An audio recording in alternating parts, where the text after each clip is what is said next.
If a fire breaks out, you may be tempted to grab the nearest portable fire extinguisher to try and put it out.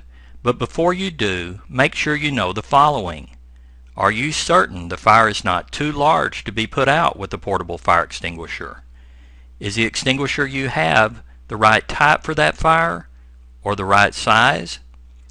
And what is the proper sequence of steps to take when using a portable fire extinguisher? Unless you know the answer to all of these questions, you should not attempt to extinguish a fire. Otherwise, your actions could result in extensive property damage as well as personal injury or even death. The Occupational Safety and Health Administration, or OSHA, regulates portable fire extinguisher use in the workplace. While fire extinguishers are addressed in many different sections of the OSHA regulations, the primary OSHA standards regarding fire extinguishers in construction are found in 1926.150, and the primary standards for general industry are found in 1910.157. When portable fire extinguishers are provided for employee use in the workplace, OSHA requires employers to provide their employees with an educational program covering the principles of fire extinguisher use. Employees must also be provided with information about the hazards associated with incipient or early stage firefighting. In addition, actual hands-on training in the use of fire extinguishers must be provided to those employees designated to use an extinguisher as part of their job, such as fire brigade members and fire watches. This tutorial covers considerations for selecting the proper fire extinguisher for the type of fire you are facing. It also explains the acronym PASS, which can help you remember the 4 sequential steps to operate a portable extinguisher. And we also discuss some do's and don'ts to remember any time you use a portable fire extinguisher. The first rule to remember is that portable fire extinguishers are not intended to be used for fighting large fires. They are intended only for use on what are known as incipient stage fires. Those are defined as a fire that is in its initial or beginning stage, can be handled safely with the portable extinguisher, and does not require the use of special personal protective equipment such as bunker gear or a respirator. When faced with a large fire, immediately evacuate the area and alert others. You should also evacuate the area any time you are not comfortable with using an extinguisher. There are many different types of portable fire extinguishers, and using the wrong kind on a fire means you may not be able to extinguish it safely and effectively. For example, most everyone knows that oil and water don't mix, and that is the reason you would not want to use an extinguisher that sprays water on burning liquids. That can actually make the flame spread. Some fire extinguishers are intended for use on a single type or class of fire material, while others are designed for use on a combination of 2 or more classes of fires. Just check the label on your extinguishers to know which type or types of fire they are intended to extinguish. Class A rated fire extinguishers will be marked with symbols similar to those pictured here. These extinguishers are suitable to use on ordinary combustible materials such as wood, paper or cardboard, dry vegetation, and some plastics. Basically, most anything that leaves an ash after it burns is a Class A fire material. Class A fire extinguishers often contain water that is sprayed on the fire. So again, as a reminder, do not use water to extinguish a flammable liquid fire, nor do you want to use water to extinguish an electrical fire for obvious reasons. Class B rated fire extinguishers will be marked with symbols similar to those pictured here. These extinguishers are suitable for use on fires involving flammable liquids such as gasoline and diesel, solvents, and oil or grease. CO2 extinguishers, which contain gaseous carbon dioxide, displace oxygen so the fire cannot continue to burn. These extinguishers are often used on Class B fire materials. While they are effective, the CO2 can displace the oxygen inside of a small enclosed space. So only use these extinguishers where there is plenty of natural ventilation.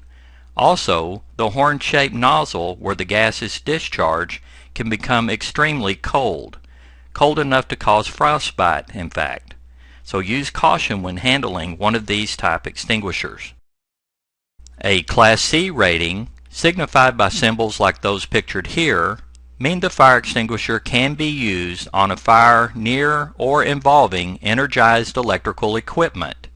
This designation is typically seen on combination type fire extinguishers that are suitable for use on other types of fire too. Class D rated fire extinguishers will be marked with symbols similar to those pictured here. These extinguishers are intended to be used on fires involving combustible metals that actually burn, such as magnesium, sodium, or potassium. Class K fire extinguishers, which are the newest type on the market, are marked with symbols similar to those pictured here. These specialty extinguishers are designed for use on kitchen fires, specifically those involving deep fryers which contain animal-based oils or fat, as well as vegetable oils. Some fire extinguishers are rated for use on only one class of fire material, such as A, or B, or D. However, most extinguishers are designed for use on two or more classes of fire material.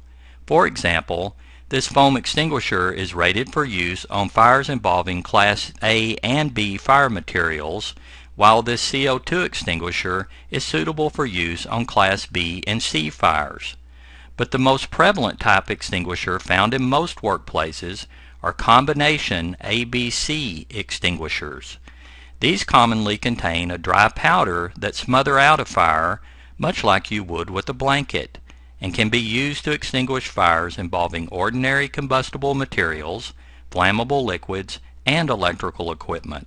So, check the labels of your portable fire extinguishers in your workplace so you will know what type or types of fire they are rated to extinguish.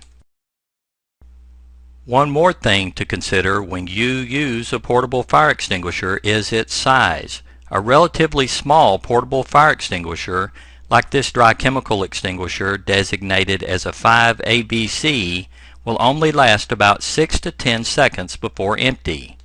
A larger extinguisher, like a 20ABC, will last somewhere around 25 to 35 seconds before it is emptied. While that is certainly a longer time, most people are surprised at how fast even a large fire extinguisher can be completely emptied. There are 4 basic steps to use most portable fire extinguishers. However, people often panic when they see a fire and forget exactly what to do. To help you remember the 4 basic steps of fire extinguisher use, just remember PASS, or PASS. The P stands for pull the pin. Stand several feet back from the fire while holding the extinguisher in one hand, and then insert your finger into the round end of the retainer pin and firmly pull. And don't worry, the thin plastic band that holds the retainer pin in place on most extinguishers will break relatively easy. The second step is to aim the nozzle or discharge hose at the base of the fire. The idea is to apply the fire extinguishing media towards the material that is burning and not at the flames that may be leaping up high. Step 3 is to squeeze the handle to discharge the fire extinguisher. If you let go of the handle, the discharge will stop, and if you squeeze it again, it will resume. The fourth and final step is to sweep from side to side as you slowly approach the fire. This allows you to cover all of the burning material and not just that located at the center of the fire. In review, the 4 steps of the PASS method are: pull the pin out of the handle, aim at the base of the fire, squeeze the handle, and sweep from side to side. Here are some important things to keep in mind in case you are going to try and extinguish a fire. The first is to never get yourself in a position where you could be trapped should the fire spread.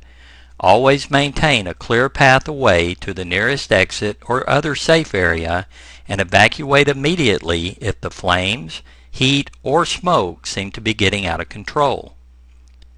And once you have extinguished the fire, keep an eye out for flare-ups.